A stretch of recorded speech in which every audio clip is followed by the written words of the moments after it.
Me voici en direct après quelques petits aléas techniques puisque je voulais être sur Zoom et diffuser en direct et puis je ne sais pas, ça n'a pas fonctionné, je n'ai pas l'autorisation apparemment de diffuser sur mon profil public personnel. Bon, c'est pas grave, voilà. Il faut être toujours très très souple quand on prépare ce genre de conférences, de vidéos. Voilà, il y a des aléas techniques qui sont là. La technique nous permet aussi de connecter, de nous rejoindre d'une façon qu'on n'aurait pas pu imaginer il y a quelques années. Donc moi j'ai toujours beaucoup de gratitude pour tout ce qui est possible avec la technique et en même temps, de temps en temps, il y a des bugs. Effectivement, samedi il y a eu de l'orage, non vendredi il y a eu de l'orage, tout a pété, mon ordi est un petit peu planté, donc il y a peut-être eu des réglages qui ont changé et qui ne me permettent plus de diffuser via Zoom.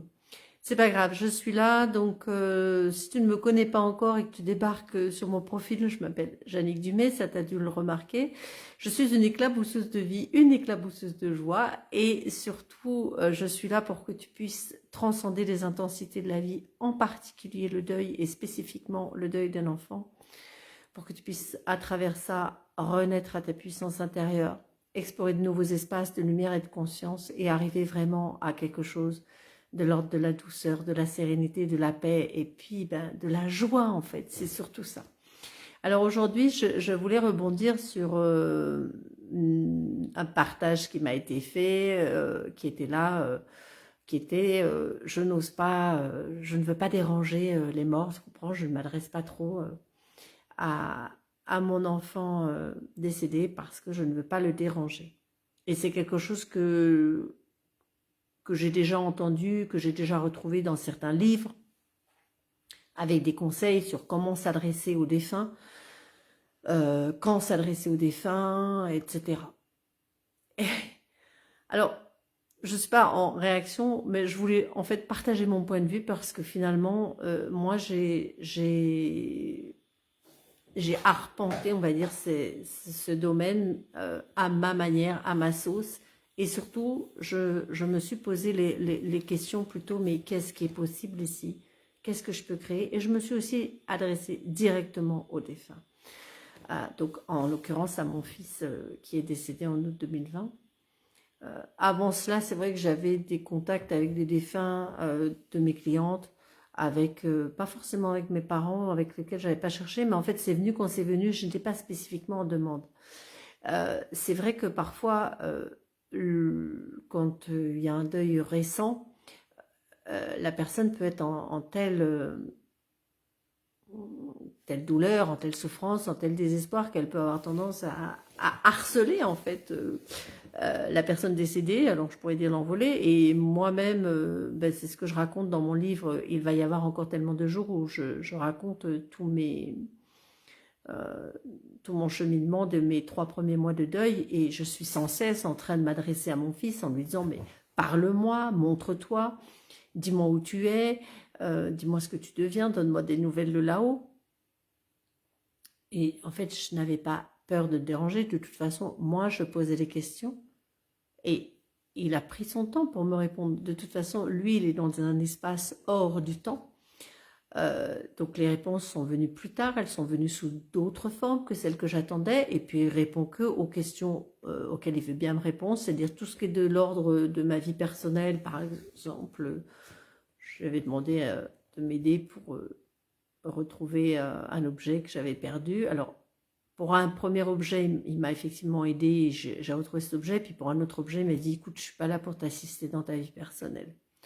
Donc, la réponse était très claire, puisque donc moi, je reçois des réponses par le biais de l'écriture que je transcris.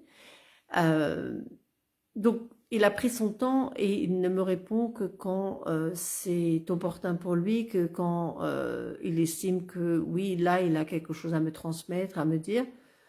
Et puis parfois, voilà, moi j'ai l'impression d'attendre très longtemps entre des réponses, mais pour lui, finalement, l'espace-temps n'existe pas. Enfin, l'espace-temps, c'est le moment présent, c'est ce moment-là.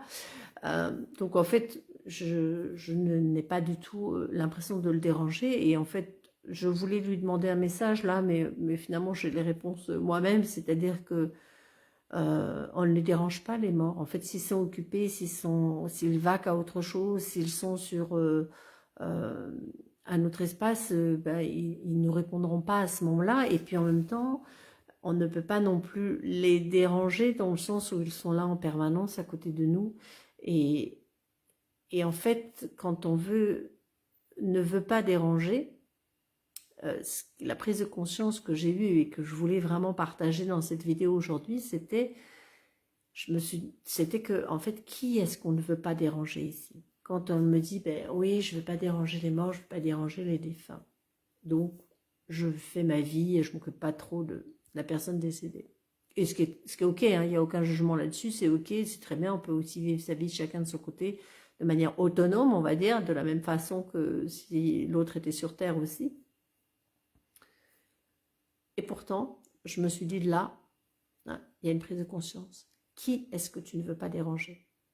Est-ce que c'est vraiment la personne décédée que tu ne veux pas déranger? Est-ce que c'est vraiment les défunts que tu ne veux pas déranger? Ou bien est-ce que tu ne veux pas être dérangé toi? Ou bien est-ce que tu ne veux pas te déranger toi-même? Ou bien est-ce que tu ne veux pas déranger l'ordre établi? Ou bien tu ne veux pas déranger la normalité, ce qui se fait? Qui ou quoi ne veux-tu pas déranger en n'osant pas, soi-disant, déranger les morts? Les morts, ils sont là, ils sont là. Bonjour Ludovic. J'ai eu des petits aléas de partage. Mais bon, c'est pas grave, je suis là. Donc, qui est-ce que tu ne veux pas déranger? Est-ce que c'est vraiment... Pose-toi la question, en fait, de manière sincère. Est-ce que c'est vraiment la personne décédée que tu ne veux pas déranger? Ou bien est-ce que tu ne veux pas déranger ta vie? En fait, ta vie, elle a déjà été tellement dérangée par ce deuil, par cette mort, que peut-être parler avec l'invisible, ça dérange. Ça va te déranger toi, ça va peut-être déranger ton entourage aussi, de dire, c'est elle a des voix, elle est pas nette. Donc, est-ce que c'est ça que tu ne veux pas déranger? Ce qui se fait, ce qui ne se fait pas? Ah oui, j'ose pas dire, mais en fait, moi, je lui parle. Oui, moi, voilà, j'ose déranger. Et alors, attends, parce que comme j'ai bougé de place, j'ai oublié ma tasse, donc je la récupère. Hop, j'ai un petit peu soif aussi quand il fait chaud et que je parle beaucoup. Et voilà, qu'est-ce que je veux pas déranger? Est-ce que c'est moi? Oui, c'est dérangeant peut-être parfois dans une société où il y a ce qu'il se fait, ce qui ne se fait pas. Alors, oui, il y a les médiums, oui, il y a les gens un petit peu bizarres.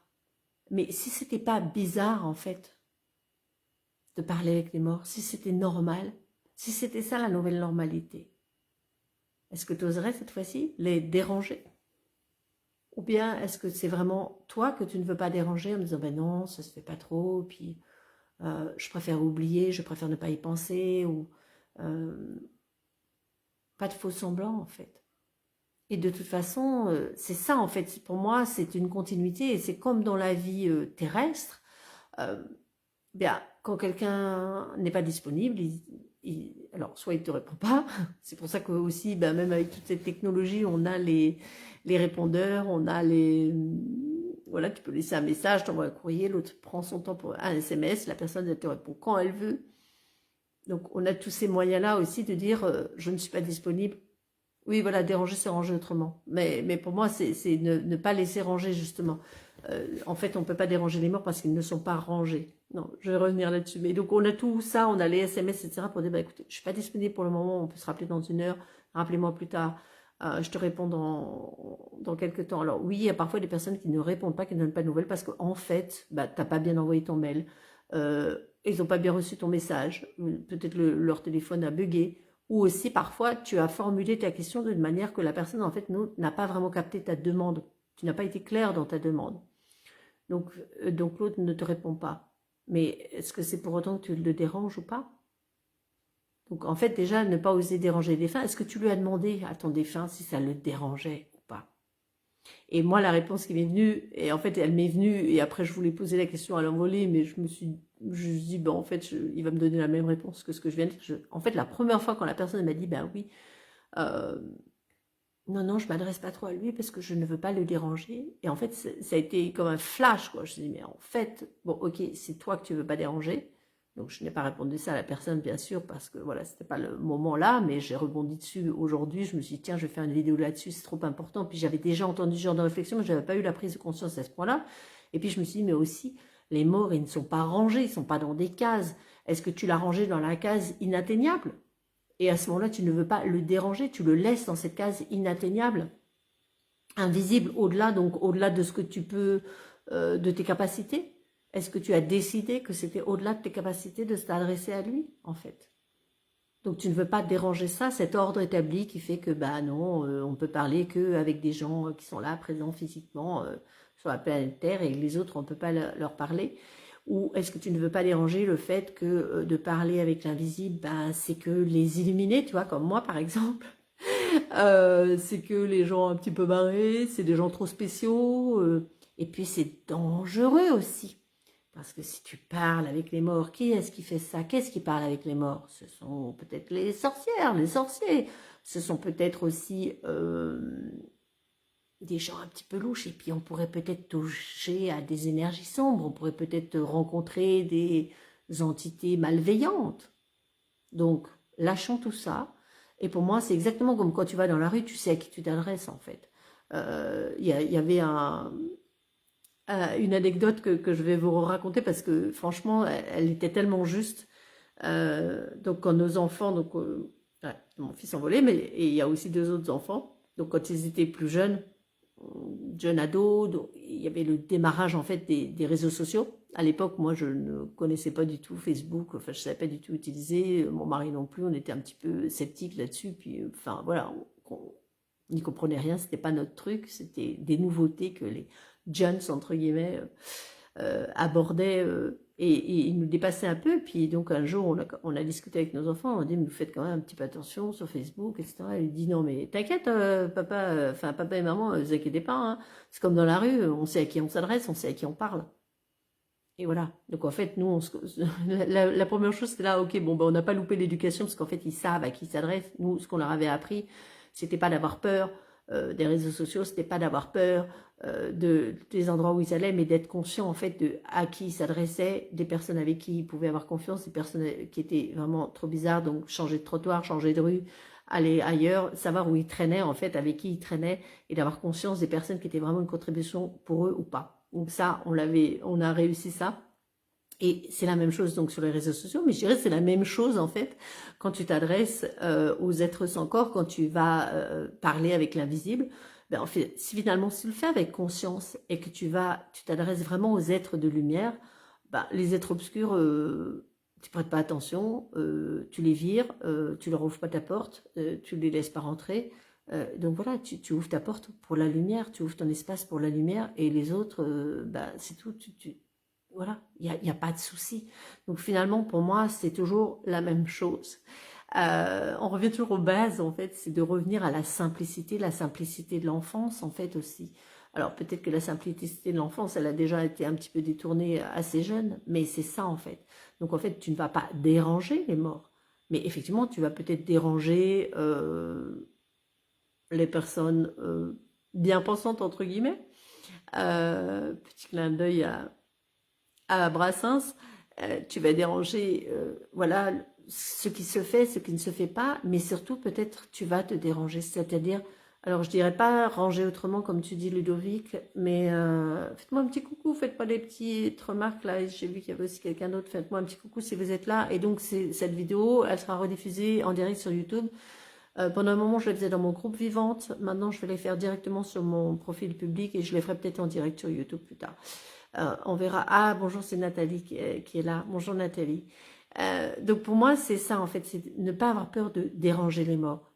Osons leur parler, osons nous adresser directement à eux, osons leur poser les questions qu'on a envie de leur poser.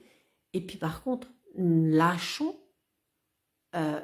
les réponses, lâchons l'attente des réponses en fait. Laissons-leur nous répondre à leur manière, à leur rythme, quand ils ont envie, de la même façon que quand ils étaient vivants, en fait, c'est ça.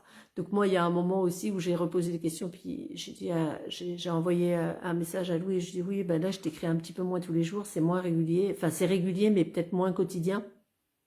Et puis il m'a répondu, ah ça y est, tu me lâches enfin les baskets.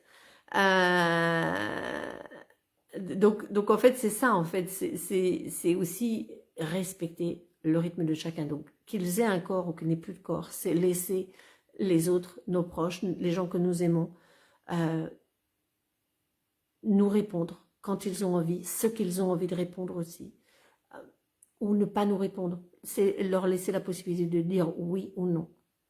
Et avoir confiance, en fait, qu'ils sont là et qu'ils vont nous répondre. Alors, c'est vrai que dans le cas quand ils sont décédés, on peut douter, on peut se dire, mais c'est pas possible, j'ai vraiment envie de signes tangibles, j'ai vraiment envie de choses flagrantes. Euh, ça fait un peu partie de mes demandes. Bon, alors, j'en ai eu. Et parfois aussi, je voudrais certains types de signes et c'est pas ceux-là qui viennent. Et en fait, si on s'enferme dans la réponse que l'on souhaite, on ne voit pas la réponse que l'on reçoit. Donc, rester ouvert, en fait, à ce qui vient. Oui, déranger les idées toutes faites, c'est ça, effectivement, ça va déranger les idées toutes faites et ça va déranger peut-être nos habitudes de vie, ça va déranger nos façons de converser avec d'autres personnes aussi. Quand moi j'en parle, bah voilà, je vois bien la réaction de certaines personnes. Oh, oui, dis donc, elle est un petit peu bizarre. Oh, attention, elle touche aux énergies, donc ne pas avoir peur en fait. Parce que si on le fait à partir d'une intention de lumière, là, il n'y a aucun danger en fait. Bien sûr, c'est peut-être lâcher le fait de le faire à partir enfin, c'est-à-dire de le faire, c'est-à-dire d'aller déranger nos morts, pas de les déranger, mais de s'adresser à eux, de leur parler. Il y a un moment, c'est avoir confiance dans leurs réponses et c'est avoir confiance aussi en nos propres capacités. Donc ça va déranger aussi notre mode de fonctionnement puisque bon, déjà, cette mort, elle nous a peut-être enfin, elle nous a pas peut-être, elle nous a effectivement énormément dérangé. Voilà, la mort d'un enfant, c'est le truc, c'est plus que dérangé, c'est une explosion, c'est, voilà, tout part en poussière, tout s'effrite, il n'y a plus du tout, toutes les structures qui existaient disparaissent, comment on dit, j'ai le mot qui m'échappe, s'effriter. Il y a un autre mot, mais bon, c'est pas grave. Ça se défragmente, enfin voilà, j'arrive pas à retrouver le mot que je voulais dire. Donc tout ça s'en va, tout ça n'est plus là. Et dans cet espace-là, bah, de toute façon, tout est déjà dérangé. Donc maintenant, c'est pas rechercher à ranger des choses, mais de se dire qu'est-ce qui est possible là maintenant et qu'est-ce que je peux créer comme lien maintenant avec cette personne avec que j'aime, voilà, avec mon enfant, avec ça peut être un conjoint aussi, ça peut être un parent, ça peut être un ami, qui n'a pas besoin d'être rangé quelque part en fait. Et donc ça dérange notre vie, ça a dérangé notre vie, ça l'a bousculé, ça l'a effondré. Il y a plein de, voilà, on peut voir ça sous plein d'angles. Donc qu'est-ce que ça peut faire maintenant en fait, que les autres personnes me trouvent un peu illuminée. C'est pas grave, mais il ne s'agit pas d'être illuminé pour être illuminé. Il s'agit de continuer la conversation. Et pour ça, voilà, si vous avez peur de déranger les morts, je vous conseille un super bouquin aussi qui s'appelle Au-delà de la vie, au-delà de la mort, la vie. Ça doit être ça, de Philippe Ragueneau. Où vraiment c'est un exemple d'une très belle sobriété, d'une très belle simplicité de cet homme qui va continuer la conversation avec son épouse après le décès de son épouse. Et il est vraiment d'une grande simplicité, sans suivre des protocoles spirituels, sans suivre quoi que ce soit, sans faire des histoires de protection, de mettre de la sauge, du sel, des machins, etc. Non, en fait, il poursuit la conversation. Et c'est d'une immense beauté. Moi, c'est le premier livre que j'ai lu 6 mois après la mort de Louis. Et ça allait tout à fait. C'est une amie qui m'en avait parlé. Donc, on m'avait parlé déjà de beaucoup de livres, mais j'avais pas envie. Bon, j'avais déjà lu des livres sur la mort bien avant, au moment de la mort de ma mère. En 2001, j'avais lu le livre tibétain de la vie et de la mort. J'avais lu les livres de Marie de Hensel, d'Elisabeth Kubler-Ross, voilà, entre autres. Pas mal de livres qui m'avait ouvert beaucoup d'espace. Mais là, j'avais pas du tout envie de vivre, je voulais juste vivre mon expérience. Par contre, voilà, au bout d'un moment, c'est venu. Et donc, quand cet ami m'a parlé de ce livre, j'avais totalement confiance. C'est une amie vraiment en qui j'avais confiance. Et ce livre-là, en fait, m'a dit, mais voilà, Jannick, tu es sur la bonne voie, continue ta conversation avec ton fils, même si pour l'instant, tu n'entends pas forcément toutes ses réponses, ou que ces réponses viennent sous des formes... Bien sûr, c'est pas des voix, ce sont des perceptions, ce sont des ressentis, ce sont des, voilà, des signes, comme un mot, un message que tu entends, un son, ça peut être une musique qui se met en route, ça peut être un parfum, ça peut être plein de choses différentes en fait. Euh, et peu importe. Euh, Ce qui est important, c'est de nous aussi avoir confiance dans nos capacités et d'oser en fait déranger notre fonctionnement normal ou le fonctionnement qu'on a eu jusqu'à cette mort et d'oser entrer dans un nouveau fonctionnement où on va faire appel à d'autres sens parce qu'en fait, on est complètement dérangé là en fait parce que nos 5 sens ne suffisent pas en fait à poursuivre ce dialogue avec l'invisible, avec nos défunts. Et donc on ne va pas les déranger, mais par contre, nous, on va être dérangés parce qu'il va falloir faire appel à nos autres capacités, à nos capacités, ce que je vais appeler multisensorielles, multidimensionnelles, et retrouver cette confiance là-dedans, développer ces capacités-là, avoir confiance en nous et avoir confiance au-delà de ce qu'on peut nous dire, oui, attention, il ne faut pas les déranger, il faut pas... Non, non, non. Et pour moi, c'est surtout de créer cette conversation en fait en direct avec nos défunts.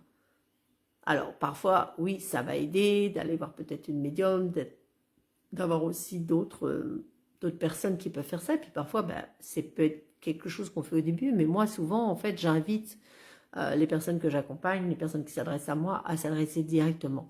Alors, bien sûr, parfois, il y a un cheminement à avoir, à faire pour aider cela. On peut être soutenu, en fait, dans ce processus. Mais moi, je suis pas là, en fait, pour faire l'intermédiaire. Je suis plutôt là pour vous encourager, t'encourager, en fait, à avoir ce dialogue en direct. Et en fait, c'est pose-toi la question, pose la question directe à ton défunt, à ton envolé, tu peux appeler ça comme tu veux. Est-ce que je te dérange là ou pas? Est-ce que ça te dérange quand je m'adresse à toi? Et laisse venir la réponse. Regarde ce qui vient, écoute ce qui vient, observe ce qui vient.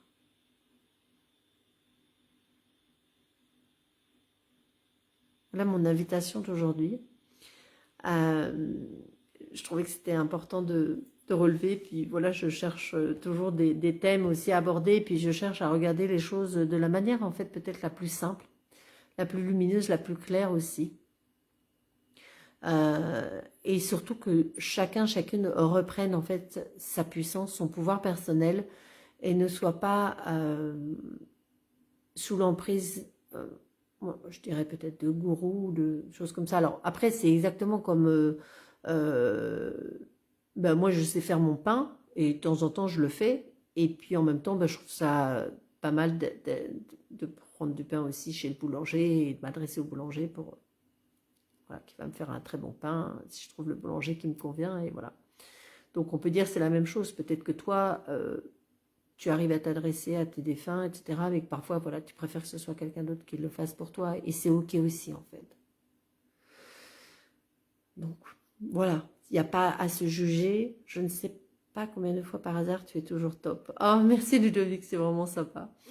Donc voilà ce que je voulais partager. Et puis, je n'ai pas encore changé sur mon site. Donc, vous pouvez encore en profiter pendant quelques jours parce que j'offre l'expérience, justement, Voix de l'invisible pour que tu puisses entendre écouter la voix de l'invisible ou les voix de l'invisible.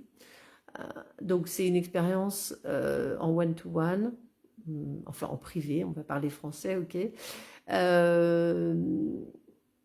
où voilà, je t'invite et je t'aide toi aussi à t'adresser à l'invisible par toi-même, et je fais aussi la connexion, ça dépend de ce qui se présente aussi. Donc pour l'instant, si tu choisis l'expérience Voix de l'invisible, et bien en fait tu as une deuxième expérience offerte, Voix de l'invisible. Donc tu en as deux pour le prix d'une. C'est-à-dire c'est 222 € et pour 222 € tu as deux expériences. Si ça t'intéresse, tu commentes Voix de l'invisible et puis je t'envoie le lien ou je peux vous mettre le lien, il est dans ma bio sinon. Mais voilà, sinon tu me commentes et puis je te le dirai. Donc voilà. Et puis aussi pour le mois de juillet, j'ouvre 3 places en one-to-one. Donc ça, c'est pour des accompagnements transcender les intensités de la vie. Si tu as envie d'en savoir plus, tu m'envoies un petit message ou tu me mets en commentaire transcender. Et puis j'en reparle. Là, c'est des accompagnements où on a des rendez-vous toutes les semaines, où il y a une messagerie privée en plus et où tu vas bénéficier de ma facilitation verbale, énergétique et corporelle, des messages de l'envolée aussi, des messages de l'invisible, messages de guidance. Et donc où il y a vraiment un suivi, tu as bien sûr les enregistrements. Et puis bon, par contre, on peut adapter à ton rythme, il n'y a pas de souci. Si toi, toutes les semaines, c'est trop pour toi, que tu préfères que ce soit toutes les 2 semaines, c'est pas de souci. Par contre, c'est pas une fois par mois, c'est un peu différent. Je trouve que quand il y a vraiment un passage qui est intense, difficile, parfois c'est bien de rapprocher un petit peu les rendez-vous. Et bon, on peut aller voir ça ensemble. Donc pour ça, c'est aussi, tu commandes transcender si ça t'intéresse et sinon, tu me contactes en MP. Je vous souhaite une très belle fin de journée et je vous dis à demain